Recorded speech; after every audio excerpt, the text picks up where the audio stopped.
The Barclays app. How to download and update the Barclays app on an iOS device. Start by visiting the App Store. Search for Barclays. Tap Get.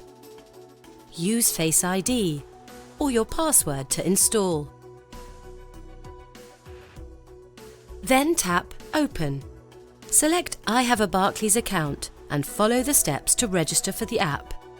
Then tap the Barclays icon whenever you want to use it. To keep the app updated, go to the App Store, tap here and tap Update.